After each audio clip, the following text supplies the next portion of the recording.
JBNN will keep you informed. I'm Michelle Jones, and in the news, PMP says Simpson doing well in hospital. The People's National Party PMP says its former President and Prime Minister Portia Simpson is doing well in hospital. Simpson was rushed to a cooperative hospital last night.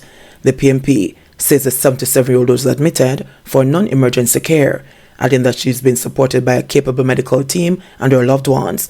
The party expressed thanks to the public for their prayers and well wishes, adding that it is praying for good health and a speedy recovery.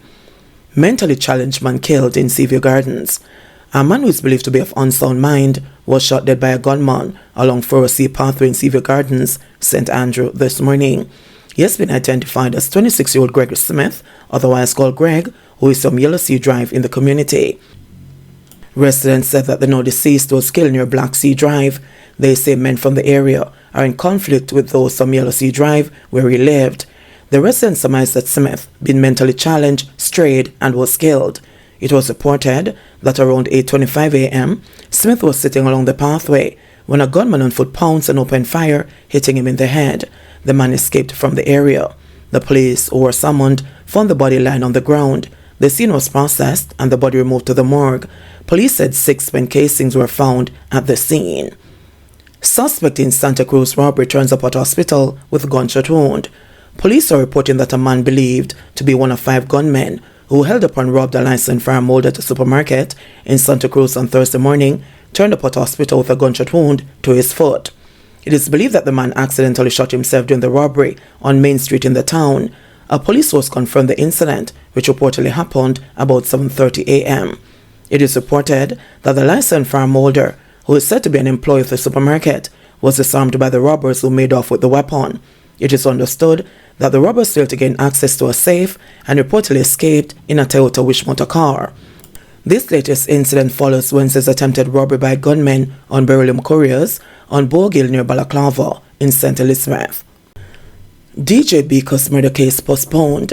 Murder suspect Siobhan Fairclough, otherwise known as DJ Beko, is expected to make another appearance before the courts on April 28, as his case file was still incomplete when the 30-year-old music engineer appeared in the St. James Parish Court on Thursday. Fairclough, who is from Loveland in Montego Bay, is charged with the murder of 26-year-old Sashane Sterling, otherwise called Shane, of William Street in the parish.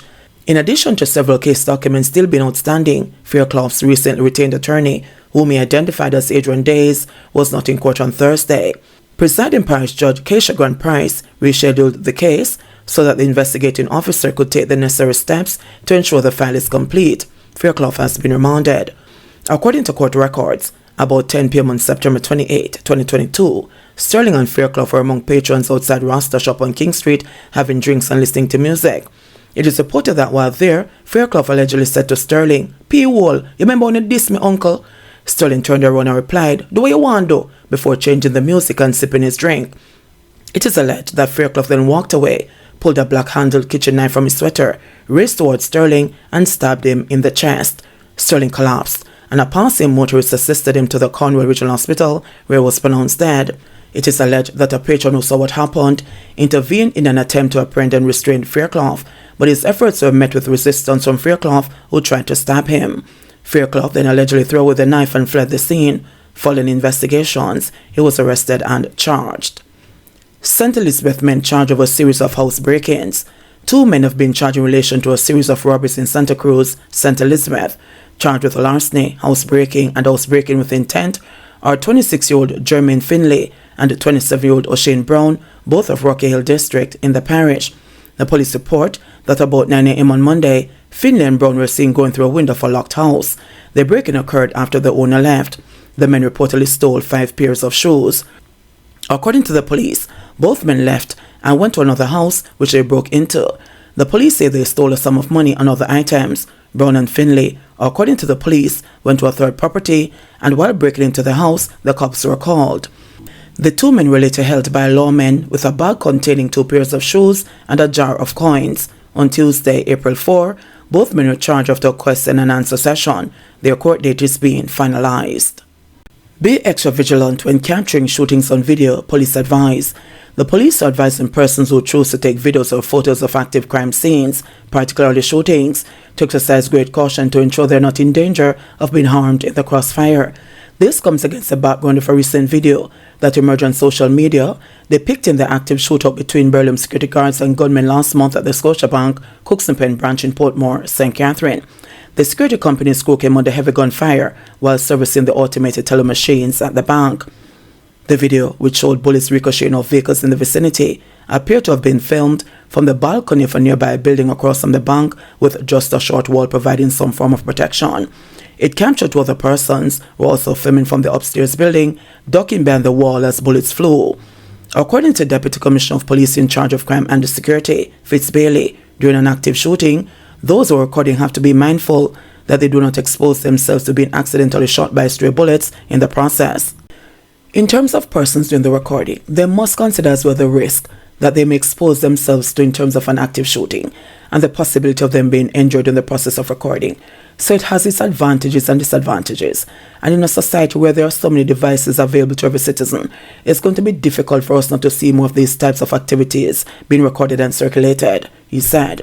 He noted that while persons have the right to use their devices to record activities they see, they must be cognizant that during the process of recording, potential witnesses whom the perpetrator may not have known may be exposed in the recording of those activities.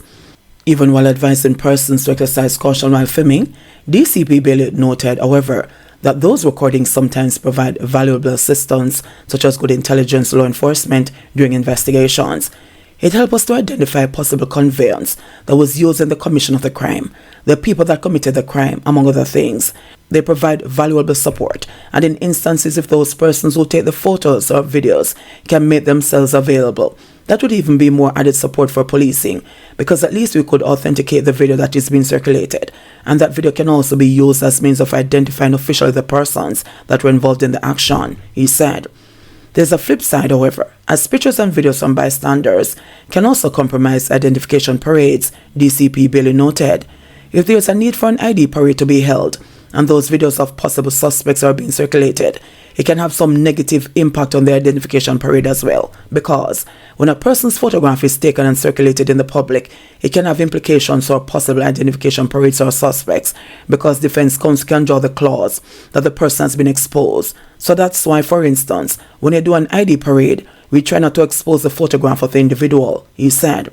But on the converse, it can also assist the public to identify the person, and maybe in the event that there was no need for an identification parade, it also provides some significant support for law enforcement and the public to assist law enforcement in identifying the perpetrator of crimes, he added. DCP Bailey said that even though the recording sometimes provides vital information, it may not be able to be used unless the author of the recording makes him or herself available for police investigations. Once we can identify the maker in the interest of justice, sometimes some of those persons who take the photographs should make themselves available to just validate the recording. The recording can only be used in law enforcement when it is validated by the author, he said. 2 St. Catherine men on gun and wounding with intent charges. 2 men were arrested and charged by the St. Catherine South Police in connection with a shooting incident that occurred on the Terminal Beach, Old Harbour Bay, St. Catherine on Sunday, March 26. Charged with wounding with intent, possession of prohibited weapon, and unauthorized possession of ammunition, are 20-year-old Jeffrey Lindsay, a construction worker of Terminal Road, Old Harbour, and 26-year-old Wilbert Christian, a painter of Sharper Lane, Church Pen, both in St. Catherine. Reports saw that at about 3 p.m., a man was riding his bicycle on the beach when he was allegedly approached by Lindsay and Christian, who were armed with guns. Lindsay and Christian then opened fire, hitting him. The man then jumped from his bicycle and escaped. A report was made to the police and an investigation was launched. During the investigation, Lindsay and Christian were arrested. They were formally charged after they underwent an interview session in the presence of their attorneys. Their court date has not been finalized. JBN will keep you informed. Please remember to subscribe, like, share, leave us a comment and click the notification bell to receive our daily news items.